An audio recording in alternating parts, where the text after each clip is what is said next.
감기 몸살목 목감기 걸려가지고 2부 때는 정말 힘들게 설교했는데 3부 때는 조금 더 나아진 것 같아요. 지난 한 주간에 우리 교회 참 기쁜 것은요, 우리 진성태 집사님이 있습니다. 김봉주 권사님 아들인데 문자가 왔어요. 목사님, 제가 임원 진급했습니다. 그래서 그 SPC라고 그 그룹이 있습니다. 삼립식품, 파리바게트, 등등등등 많더라고요. 보니까 얼마나 참 감사한지. 엊그제 입사한 것 같았는데 기도해 줬거든요. 취업 좀 시켜주세요. 그런데 벌써 진급해서 임원이 됐어요. 참 귀한 일이죠. 또 하나는 우리 박희진 자매라고 원래 이렇게 중국어 통역을 참 잘합니다. 그래서 중국 청도 영사관으로 이렇게 발령이 나와서 또 이제 중국으로 가게 되고, 좀 어려운 환경이지만은 또 잘 되는 사람도 있습니다. 오늘 우리 장모님이 취업과 결혼을 위해서 우리 자녀들, 청년들을 위해서 기도했는데 많이 기도해 주시기 바랍니다. 할렐루야. 네. 여러분, 제가 이번 주하고 다음 주 2주에 걸쳐서 요한계시록에 나타난 이 수의 뜻, 숫자의 뜻, 제가 설교를 하려고 하는데, 교회에 나온 지 얼마 안 된 사람은 이게 뭔 말인지 잘 모를 수 있어요. 그러나 집중해서 들으면 얼마든지 이해할 수가 있습니다. 그 대신에 저랑 약속할 것은 오늘 주보 속에 있는 간지, 설교 요약을 버리지 마시고 오늘 거하고 다음 주 거 한 번만 집중해서 읽으면 여러분도 요한계시록의 전문가가 될 수가 있습니다. 여러분들이 꼭 좀 집중하시고 오늘 설교 시간에도 연필로 쓰기도 하고 그렇게 집중하면 될 것 같아요. 성경을 읽다 보면 다양한 숫자가 나옵니다. 특별히 요한계시록에 많이 나오고 다니엘서 같은데 이런 데 보면은 다양한 숫자가 많이 나옵니다. 근데 대부분 어떤 숫자는 아주 쉽게 그저 이해가 됩니다. 대충 요런 숫자죠. 보면은 성경을 읽다 보면 하나, 일이 나와요. 그 말은 하나님의 유일성, 그 유일하신 전능하신 하나님은 변함이 없다라고 했을 때 불변성, 유일성과 변함이 없다, 이걸 강조할 때 하나, 일을 강조를 합니다. 그런데 어느 때는요, 예수님께서 말씀하신 그 일 하나 가운데는 목적의 유일성, 다시 말하면 한 가지 일에 집중하라, 한 가지 일에만 집중하라, 그런 내용이 또 있습니다. 하루는 예수님께서 전도 여행을 하다가 마르다와 마리아가 살고 있는 집에 도착했습니다. 언니 마르다는 음식 준비하느라고 대단히 수고를 많이 했습니다. 그런데 동생 마리아는 예수님의 그 앞에 딱 앉아가지고 말씀을 들어요. 그거 언니 입장에서 보면 손님 대접도 해야 되고 분주한데 이놈의 동생이 가만히 앉아서 도울 생각을 안 하거든요.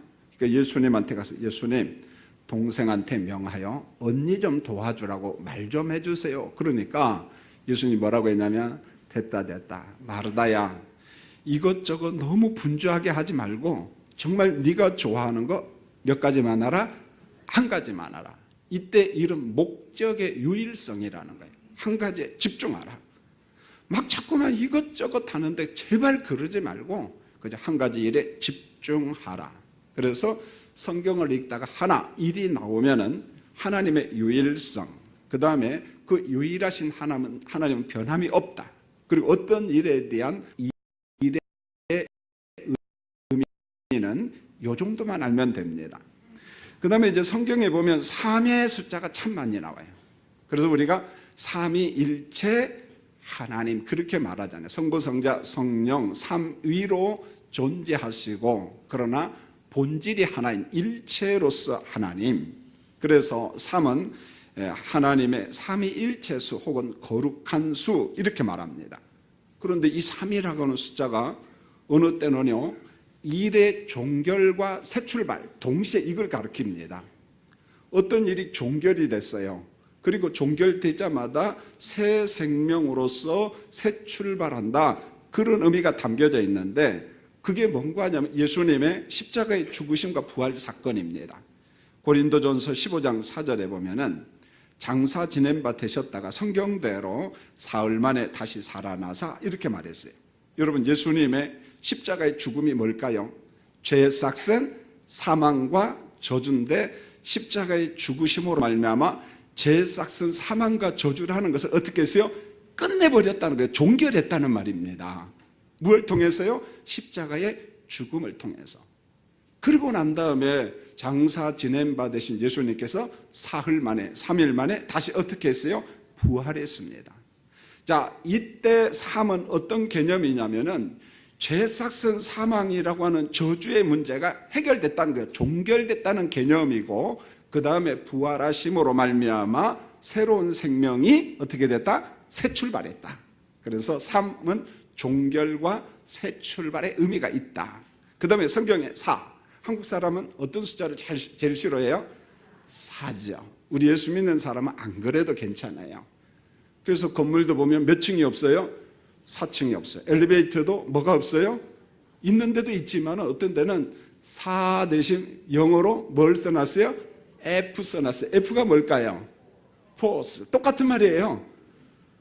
웃기지요, 보면은요.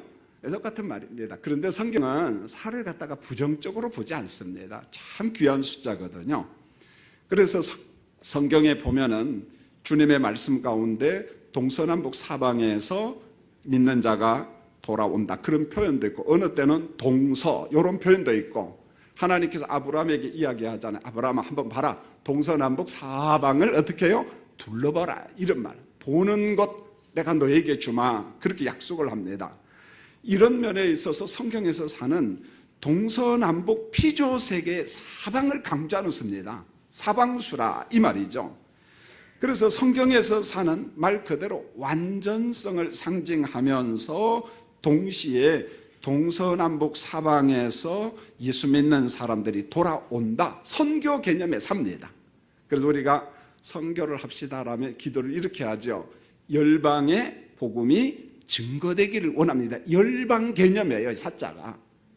많은 사람들이 동서남북 사방에서 몰려온다, 그런 개념의 사지, 죽을 사자가 아니라는 거예요. 성경에서는 굉장히 은혜로운 숫자로서 삽니다. 그 다음에 성경에 7자, 우리가 보통 하나님의 수라고 이야기합니다.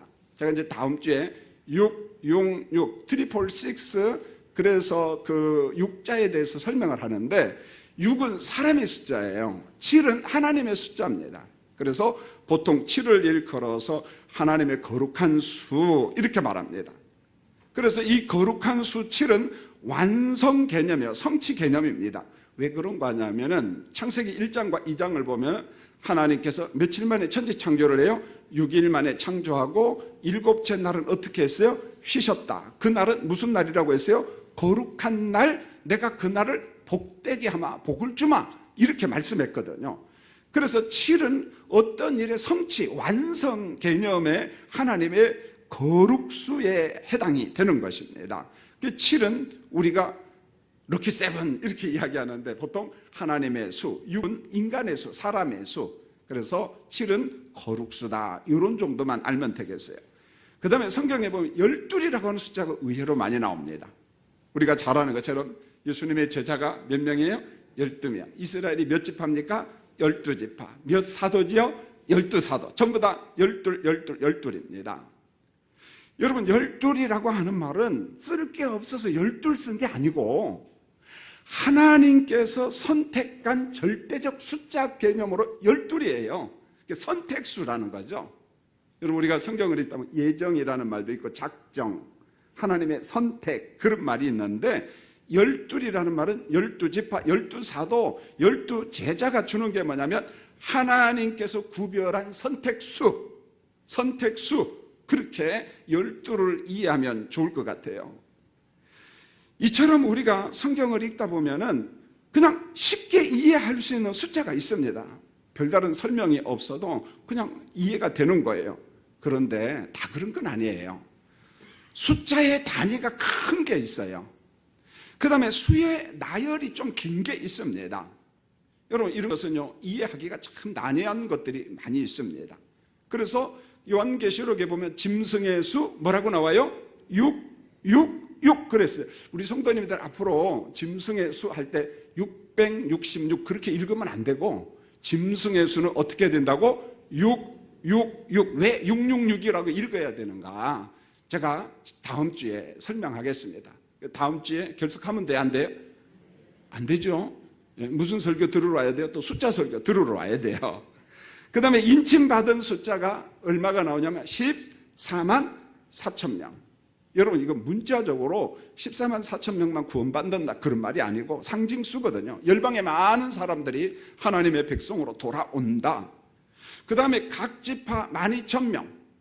성경에 보면 그렇게 나와요. 지파 12,000쭉 나와요. 물론 거기에는 단지파는 안 나와요. 성경을 가만히 읽다 보면 왜 단지파가 빠졌을까? 그 속에 또 해석할 문제가 있죠. 그래서 12,000 이런 거 해석이 필요하고 거룩한 성 42달을 질밟는다. 어떤 종말의 심판 가운데 그런 게 있거든요. 여러분 42달은요 7년의 반절이에요. 3년 반이거든요. 7년 대환란 이런 말도 있지만은 42달이 이 종말의 심판, 어떤 고통, 환란의 기간이 있다. 42달 짓밟는다. 그 다음에 굵은 배를 입고 1260일 예언한다. 그 다음에 1000년 동안 왕노릇한다. 1000년 왕국. 자, 이런 숫자는 목회자의 도움을 통하고 그 다음에 평신도적 가운데도 아주 유능한 사람이 있습니다.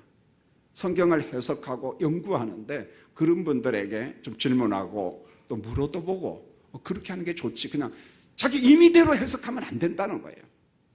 특별히 우리 주변에는요 이단들이 참 많아요. 보면은 살며시 들어와가지고 교회 다닌다고 하면 이런 숫자 14만 4천 명이 먼저 알아? 잘 몰라. 그러면은 기가 막히게 설명을 하거든요. 혹하고 넘어집니다. 그래서 이단에 빠지고 넘어지고 그런 유형의 사람들을 우리가 주변에서 많이 봐요. 자, 이런 어려운 숫자는 반드시 목회자의 도움을 받아고 성경 전반적인 틀 속에서 해석을 해야 된다. 그런 말입니다. 그런데 성도님들, 저를 한번 보세요. 수에 대한 기본 지식을 꼭 알아야 돼요. 왜 하나님께서 계시하시면서 숫자를 기록했는가? 이 지식이 가장 필요한 지식인데 성경의 숫자는 대부분이 형용사적인 뜻이 있다는 거예요. 형용사적인 의미가 있다. 자, 연세 드신 분들도 제가 보충 설명할 테니까 잘 한번 들어보세요. 자, 여기 앞에 지금 꽃은 없지만 자, 꽃이 있다고 생각하고 꽃은 문법이 뭐냐면 명사입니다. 명사, 꽃. 그런데 우리가 꽃 그렇게 말하지 아니하고 앞에다가 뭔가를 하나 붙이죠. 아름다운 꽃. 그러면 그 꽃은 야 정말 아름답구나. 여러분 아름다운이라는 말은 형용사예요. 형용사의 기능은 뭐냐면은 명사를 꾸며주는 거예요. 수식하는 겁니다. 여러분 성경에서 말씀한 숫자가 똑같아요. 하나님이 말씀하시고자 하는 명사가 있어. 그러면은 그 명사를 꾸며주는 역할이 뭐냐면 숫자라는 거예요. 숫자를 통해서 하나님의 깊고도 오묘한 뜻을 우리에게 전달해 준다는 것이에요. 아름다운 꽃 그런 식으로 숫자가 하나님의 그 뜻을 갖다가 하나님의 뜻의 깊이를 우리에게 말씀한다는 거예요.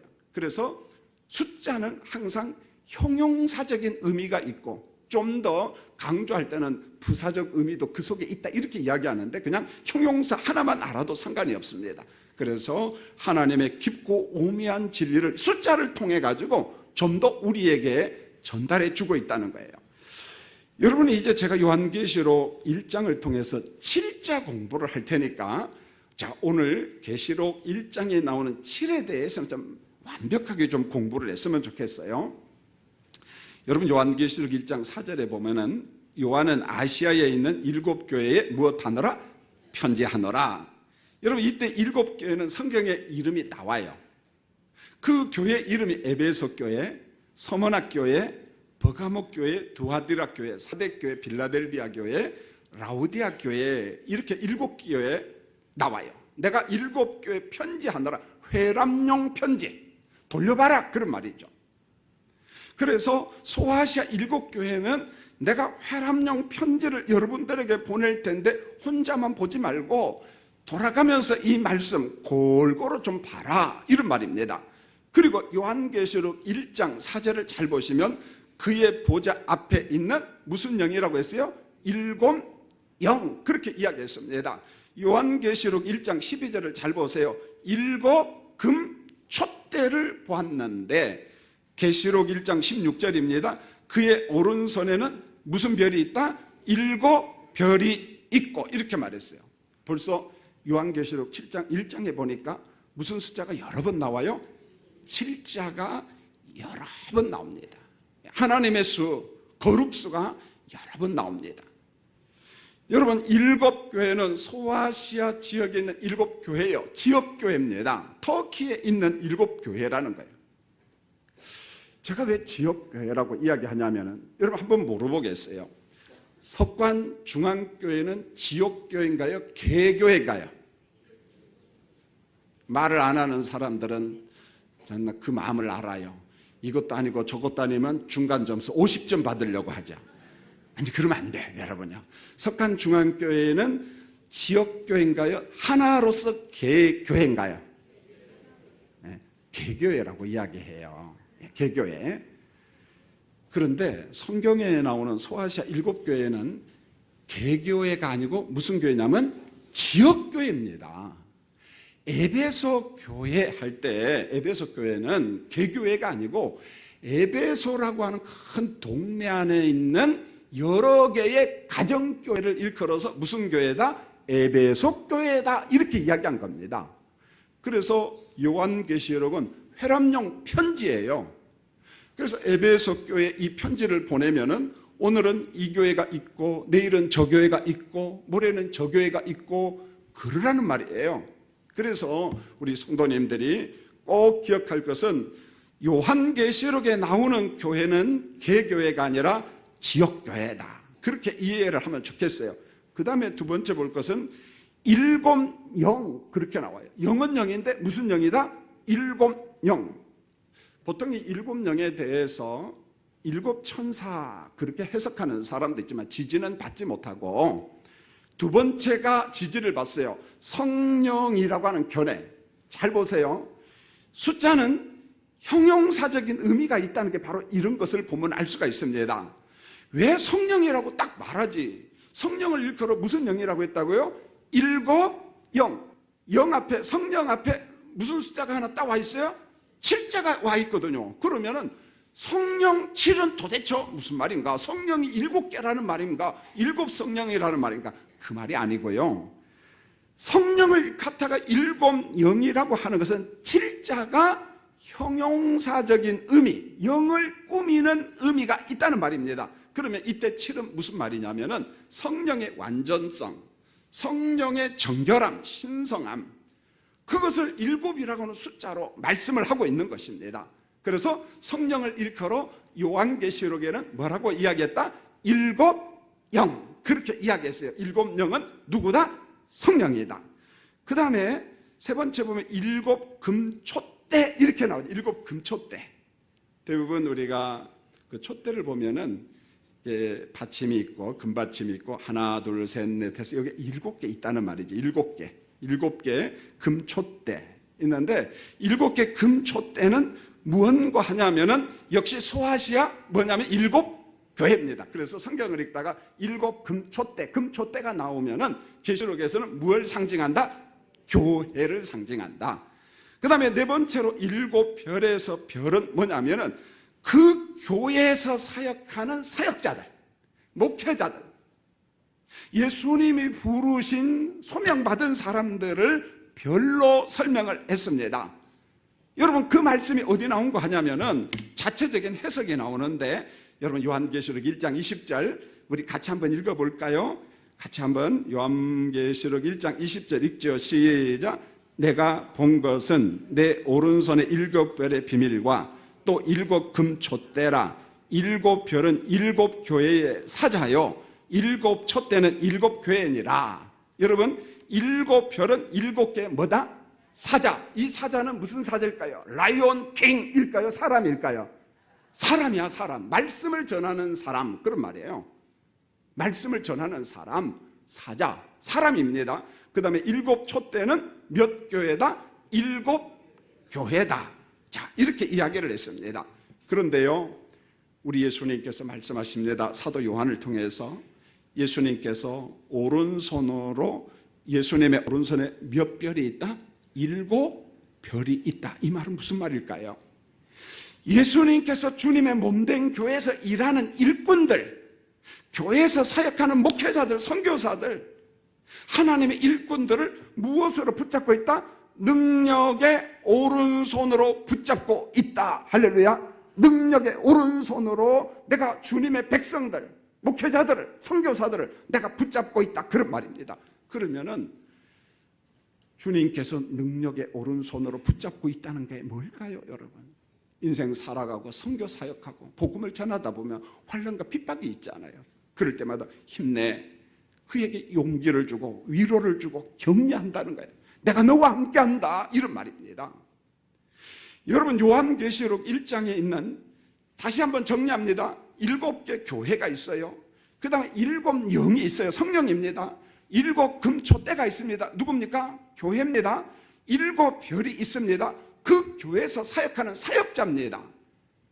여러분, 이 말씀을 종합적으로 정리하면 이런 적용점이 나와요. 예수님은 본인이 세운 교회의 주인이에요. 교회의 머리는 누구다? 예수 그리스도다. 교회의 주인은 누구다?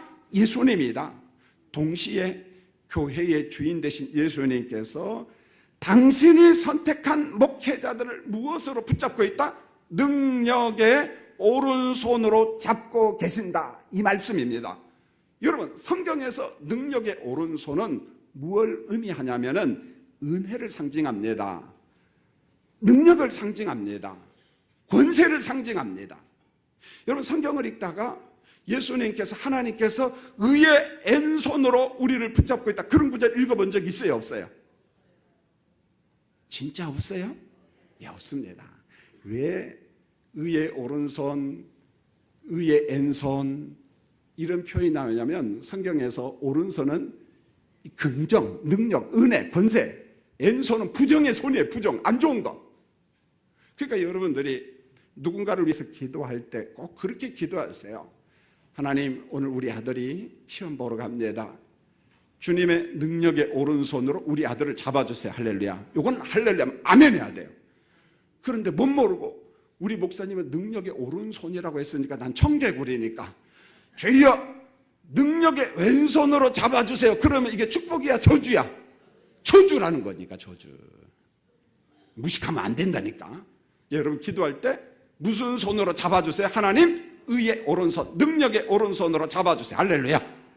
그렇게 기도하면 은혜고 축복이라는 거예요. 여러분, 우리 성도님들과 목회자들과 선교사님들이 꼭 기억할 진리는, 예수님은 당신이 세운 그 교회를 거닐고 다신다, 이런 표현이 나와요. 그 교회 주인이야. 그 교회 임재하신다, 그런 말이에요. 여러분, 우리가 이 진리를 알 때, 기억할 때 교회를 교회답게 만들 수가 있습니다. 그래서 경건한 교회 특징, 성경적 교회 특징은요, 사람이 주인 노릇하면 안 된다는 거예요. 내가 개척했으니까 이 교회가 10,000명, 20,000명, 30,000명 됐으니까 내 마음대로 한다, 있을 수 없는 거예요. 주님의 교회를 갖다가 자기 마음대로 하면 안 된다는 거예요. 대한민국에 그런 개척교회가 많아요. 작을 때는 모르지만은 20,000명, 30,000명 되니까 후임자를 뽑는데 불법을 저지르고 세습을 하고 이런 일을 하는데, 하나님 보실 때는 아주 흉악한 거예요.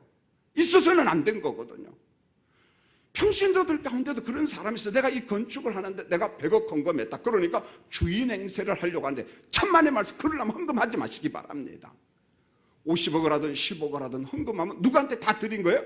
하나님 앞에 드린 거니까 나는 없어져야 돼, 사라져야 된다는 거야. 교회의 주인은 누구다? 예수 그리스도라는 거야.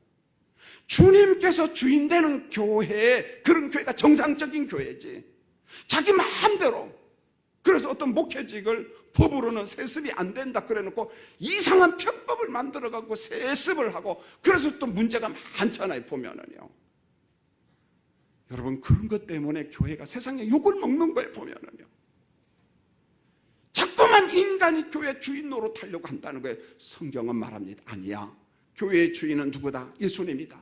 내가 그 교회 거닐고 있다. 그리스도의 영이신 성령께서 그 교회에 임재하고 있다. 이렇게 말씀하고 있습니다. 석관중앙교회 주인은 누굽니까? 예수 그리스도입니다. 할렐루야. 우리가 이것을 고백할 때, 인정할 때 교회가 교회다워지고 교회가 아름다워지는 거예요. 복된 교회라는 것입니다. 이런 질서를 무너뜨리면 교회로서 기능을 상실해버리는 거예요. 여러분, 계시록 1장에 나와 있는 이 7이라고는 7의 숫자는 한번 정리합니다. 거룩함의 숫자라는 거예요. 완성의 숫자, 성취의 숫자라는 것입니다. 그래서 하나님께서 창세기에서 말씀합니다. 내가 6일 천지 창조했다. 7째 날 내가 쉬었다. 그날은 거룩한 날이다. 복되게 한 날이다.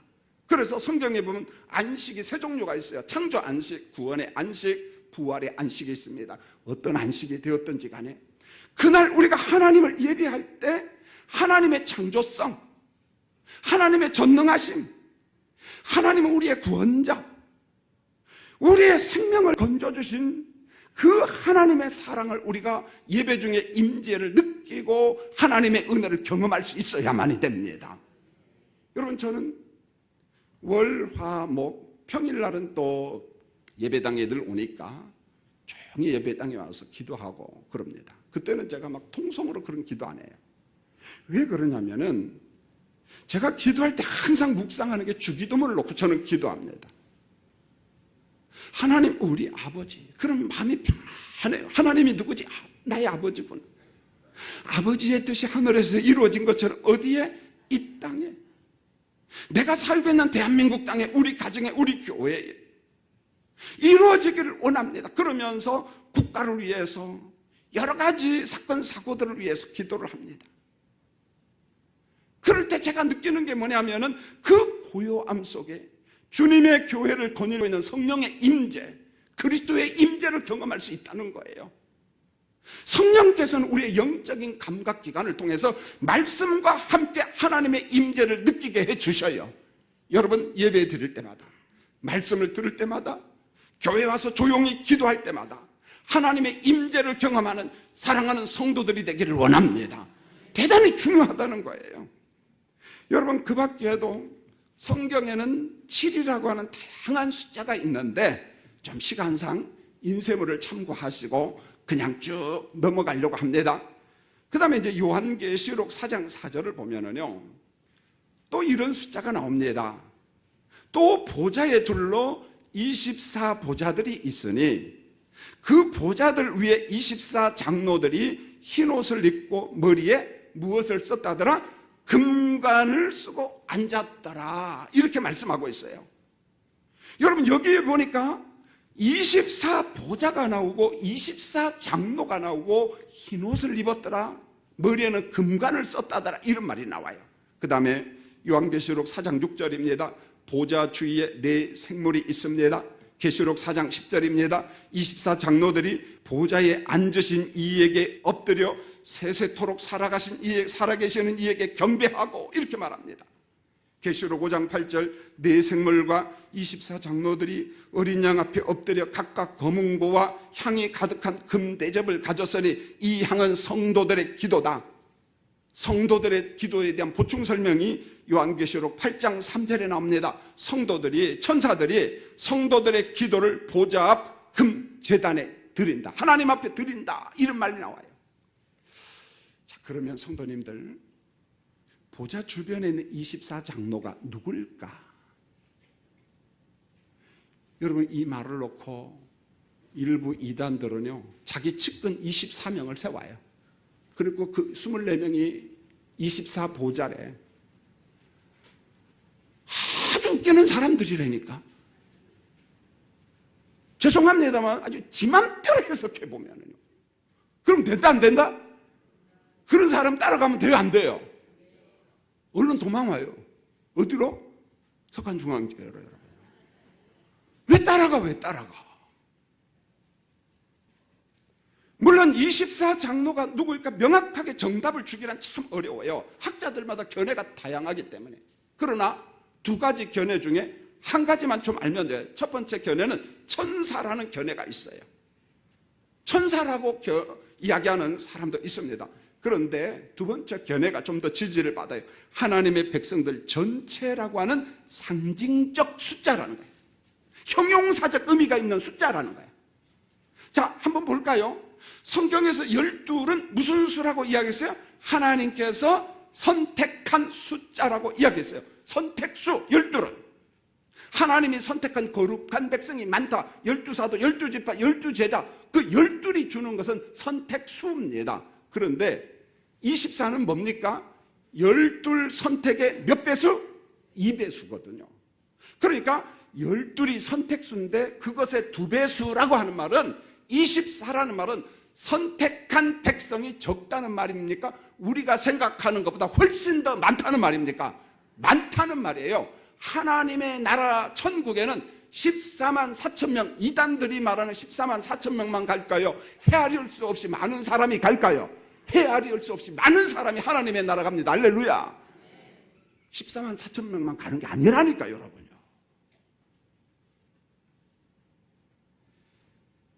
그래서 24라고 하는 말은 하나님의 택함 받은 백성의 수가 많다라는 상징적 개념의 수라는 겁니다. 그런데 또 성경을 보면은 네 생물의 특징이 나와요. 네 생물. 성경을 읽어보면 네 생물의 모습이 나오는데 첫째는 사자 같고, 두 번째는 송아지 같고, 세 번째는 사람 같고, 네 번째는 독수리 같고. 그런데 독수리 다, 사자 다, 송아지 다 이렇게 말했어요. 뭐뭐과 같다라고 이야기했습니까? 뭐뭐과 같다라는 말이에요. 환상을 보니까 사자처럼 생겼고 송아지처럼 생겼다, 뭐뭐과 같다 이런 표현이 나와요. 그러면 네 생물이 도대체 누굴까? 사도 요한이 환상 중에 본 네 생물이 누굴까? 역시 두 가지 견해가 있습니다. 첫 번째는 모든 피조물을 대표하는 생물이다, 그렇게 봅니다. 그래서 사자는 야생동물을 대표하고, 송아지는 가축을 대표하고, 사람은 만물의 영장을 대표하고, 그 다음에 독수리는 날아다니는 새를 대표하고. 그런데 이것보다는 두 번째가 좀 더 지지를 받습니다. 하나님의 속성을 암시하는 영적 존재, 하나님이 누구신가? 이 네 생물이라고 하는 그림을 통해 가지고 하나님의 인격, 하나님의 속성을 오늘 우리에게 계시해 주고 있다는 말입니다. 그러면은 네 생물이 주는 하나님의 속성이 뭘까? 사자는 하나님의 왕권을 의미합니다. 우리가 보통 통상적으로 그러잖아요. 사자는 무엇의 왕이다? 짐승의 왕이다, 이렇게 말합니다. 야생동물에. 그래서 사자는 하나님의 왕권, 하나님의 왕대심. 그 다음에 송아지는 힘이잖아요. 힘이 세잖아요. 보면은 농사를 일할 때 보세요. 그래서 송아지는 하나님의 힘, 하나님의 능력을 상징합니다. 사람은 하나님의 영성. 여러분, 인간이 정말 대단합니다. 지혜, 지식, 이성, 분별력 정말 탁월하거든요. 그래서 우리 하나님의 영성. 그런데 하나님은 전지하신 분, 지식이 많으신 분. 그 다음에 네 번째로 독수리는 하나님의 어떤 신속성에 대해서 말씀을 하고 있습니다. 이런 면에 있어서 성경에서 사라고 하는 말은 하나님의 완전성을 강조하는 숫자라는 거예요. 하나님의 완전성. 그래서 내 생물이 주는 상징은 뭐냐? 하나님의 완전성을 말씀하고 있어요. 하나님은 부족함이 있다 없다? 하나님은 부족함이 없는 전지전능하신 하나님, 하나님의 완전성에 대해서 말씀을 하고 있습니다. 그 다음에 이제 요한계시록 5장 11절로 12절을 보면은요, 또 한 영적 존재가 등장을 합니다. 여러분, 저 스크린 나오니까 한번 읽어볼까요? 같이 한번 읽겠습니다. 시작. 내가 또 보고 들음에 보좌와 생물들과 장로들을 둘러선 많은 천사의 음성이 있으니 그 수가 만만이요 천천이라, 이렇게 말했어요. 여러분, 네 생물을 봤어요, 사도 요한이. 그런데 네 생물 옆에는 또 몇 보좌가 있어요? 24보좌, 24장로가 있어요. 네 생물 있고 24보좌가 있는데 그 주변에는 또 뭐가 보여요? 만만과 천천의 천사의 음성이 들려요. 만만, 천천. 이게 무슨 말이냐? 만만과 천천. 성경에서 만자와 천자는요, 무한대수입니다. 많다는 말입니다. 그러니까 만만의 천사의 찬송 소리를 사도 요한이 듣는데 소수의 천사가 하나님을 찬양하는 것이 아니라 헤아릴 수 없는 많은 천사들이 하나님의 성호 이름을 찬송하고 경배와 영광을 돌리고 감사를 드리는 그런 환상을 사도 요한이 본 겁니다. 여러분, 보좌 주변에 있는 네 생물, 24장로, 저는 오늘 두 가지 견해만 이야기를 했어요. 그것보다 더 많은 견해가 있습니다. 그런데 평신도들이 그거 다 할 필요가 없어요. 혼란이 와요. 제가 이야기한 것 두 가지 중에서 강조한 게 있어요. 그것만 알면 됩니다. 그런데 그 역할이 무엇이든지 간에 기능이 똑같아요. 네 생물이나 24장로나 만만과 천천의 천사들이 하는 게 뭐냐? 삼위일체 하나님, 십자가에 죽으신 그 어린 양 되신 예수 그리스도에게 찬송과 감사와 영광을 올려드리고 있다는 거예요. 무슨 말이냐면은 이 땅에 있는 영적인 피조물이든 인생들이든 자연이든 한 가지 의무와 책임이 있는데 누구에게 찬송을 올려드리라? 하나님 앞에 찬송을 올려드리라. 어린 양 되신 그리스도께 찬송을 올려드리라. 하나님께 감사하라, 이런 말입니다. 하나님께 감사하라. 하나님께 감사하라. 이게 바로 오늘 우리 성도님들과 이 땅에 있는 모든 피조물들이 해야 될 의무요, 사명이요, 책임이라는 것입니다. 성도님들, 예배당에 와서 그저 물끄러미 김 목사만 보고 가지 마시고 우리 마음속 깊은 곳에서 날 구원하신 하나님을 찬양하고 그 하나님 앞에 감사하는 우리 사랑하는 성도들이 되기를 원합니다. 끝으로 이 계시록이 정말 기가 막힌 하나의 그림이 나오는데, 여러분 오늘 예배 전에 기도했지요.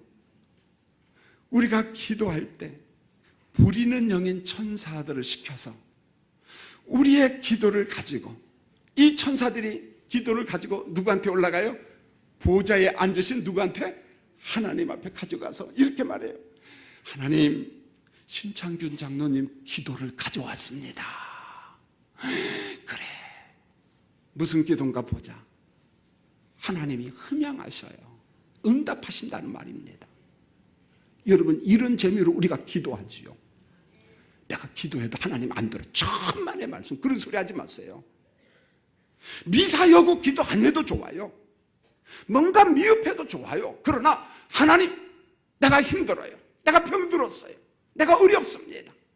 사실을 사실대로 이야기할 때 하나님께서 우리의 기도를 흠양하셔요. 하나님께서 우리의 기도를 다 응답하신다, 그런 말씀이에요. 성도님들이요, 여러분 놀랍잖아요. 내가 뭐간데, 우리가 뭐간데, 우리가 기도할 때 하나님께서 우리의 기도를 연락하시고 흠양하시고 천사들이 와가지고 우리 장로님, 우리 권사님의 기도 가지고 왔어요. 하나님 받으세요. 그래, 내가 그 기도 들었다. 그래도 기도 안 해요? 그래도 기도 안 할래요? 그 기도 속에 하나님의 놀라운 축복과 은혜가 있고 응답이 있습니다. 사랑하는 성도님들, 기도를 통해서 우리의 기도가 하나님 앞에 상달이 되고 우리의 기도를 흠양하시는 그 하나님의 모습을 여러분 그림을 그리듯이 한번 보면서 하나님 앞에 열심히 부지런히 기도하는 우리 성도들이 되시기를 예수님의 이름으로 축원을 드립니다. 기도하겠습니다. 하나님, 요한계시록에 나온 숫자의 일부분을 전했습니다. 우리 성도님들, 성령께서 모두 다 깨닫게 하시고 이 말씀 속에 있는 그 오묘한 진리가 무언가를 깨닫고 숫자를 읽을 때마다 감사하는 우리 성도님들 되도록 도와주시옵소서. 예수님의 이름으로 기도합니다.